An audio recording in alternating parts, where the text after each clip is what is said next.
Little Star. Hatid sa inyo ng Coffee Mate, Nesty at Tide Taba Bar.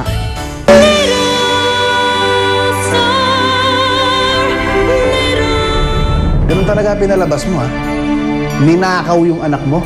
Paano kaya kung magsalita ako? Ikukwento ko lahat ng alam ko. Walang maniniwala sa'yo, ex-convict ka! Bibigay ko yung bata sa inyo.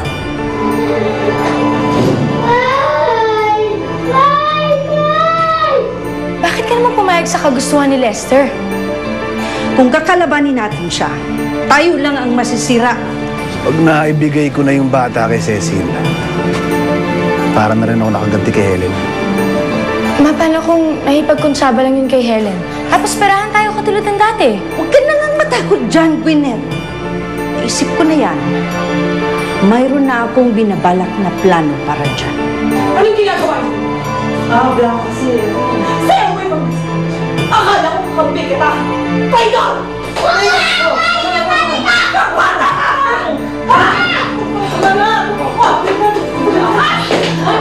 Close friend siya ni Dave at ni Bianca. Bawal po talaga. Well, the last time I checked, wala na siya sa Christmas list ko. So I don't consider her my friend anymore. Nandito ako para makita kung gaano ka kamiserable. Ay, Gwyneth. Anong ginagawa mo dito? Paano nga may gagawin wala kang pera? Mabuti pa, hanapin mo yung kapatid ni Helen, si Paula. Doon ka magtanong.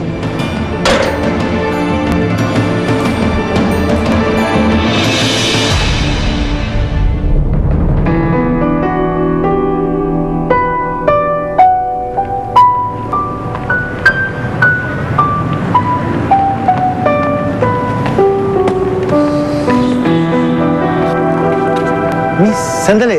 Kilala kita. Anak ka ni Hiner, di ba? Ikaw si... Helen po. Oh, Helen. Ano sadya mo rito? Ipagtatanong ko lang kung sana kung saan lumipat sila tatay. Ay, si Hiner, wala na. Matagal lang umalis. At ang alam ko, nagtitinda siya malapit sa Luneta. Wala na akong balita eh. Sa tingin nyo, nandun pa rin ho siya? Yun ang hindi ko alam. 3 taon na kasi yun eh. Sige ho. Sandali lang. Bakit hindi mo puntahan si Ruby? Kay Ruby? Alam ko kung saan siya nagtatrabaho. Doon sa bagong club. Uy, sige lang kayo dyan, ha? Kumuha kayo ng madami, ha? Kasi bukas may bayad na yan. Ganon? Mami, pabiro talaga. Bongga talaga kayo. Ay, of course. Doon ka na maupo sa tabi ni Gwyneth, ha? Bongga. Yes. Sarap. Kaya dapat, bongga din ang mga sinusulat niyo para kay Gwyneth, ano? Oo naman, Mami. Hindi mo na kayang sabihin yan dahil lahat naman sinusulat na may Gwyneth ako. Di ba? Thank you. Pinag-uusapan siya sa apat na sulok ng showbiz at sa katunayan nga, meron siyang photoshoot Mami para sa isang magazine, di ba? Tama! Talaga. Ay, upo po kayo. Thank you po talaga. Sobra.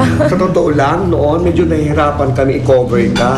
Oo. Pero ngayon, nag-iba ka na talaga. Mas accommodating, mas pleasant, at mas sincere. In fairness. Yes. Kasi po, na-realize ko po talaga na ang dami kong success sa buhay. So, gusto kong i-share yun sa mga fans ko at syempre sa inyo na rin. Kaya, yun, nagpapasalamat po talaga ako sa inyo. Bravo naman. Iba naman tayo. Ano namang update dun sa paghahanap mo ng anak mo? Ay, ako ang sasagot niyan, ha? Mami daw. Oo. Si Mami. Alam niyo kasi, mayroon na kaming kinuha na private investigator para magkasikaso niyan. Kaya ang payo niya sa amin, huwag daw kami maglalabas ng kahit na anong information. Kasi makaapekto ba yun sa paghanap nila? Naku, I hope you understand, ha? We fully understand that, Mami. Basta kapag may scoop kayo, sa amin nyo lang ibibigay. Ay, of course. Siyempre, sa inyo lang. Ay, anak, kasuhin mo sila doon, ha? Ayun na kung ano. Di ba sabi ba yan? Oh, yes. This is for you. wine. More. Mami. Ayan, sino pang Thank you gusto so mo? much. Ikaw. 1, 2, 3, 4, 5, 6, 7, 8. Naku, ayusin nyo nga. Kayo nagreklamo mga customer, titigas ng katawan nyo eh. Sandali lang, mother. O sige, bilisan nyo. O, ikaw ayusin mo. Matagal nang alam ni Mother Ruby na may anak si Gwyneth. Nandun yung bata sa kinakasama niya. Yun ba nagnakaw sa bata? Sabi, sa kanya lang daw pinangako yung bata. Eh bakit sabi ni Gwyneth, ninakaw daw yung anak niya? Hoy, ano, tatanga na lang kayo dyan. Hindi lang puro sayaw to, no? Kailangan malambot din ang katawan na pag nakita kayo ng boss mo na reklamo, sasabunutan at kakagwin ko kayo. Kuya, pwedeng magtanong? Si Ruben. Next to.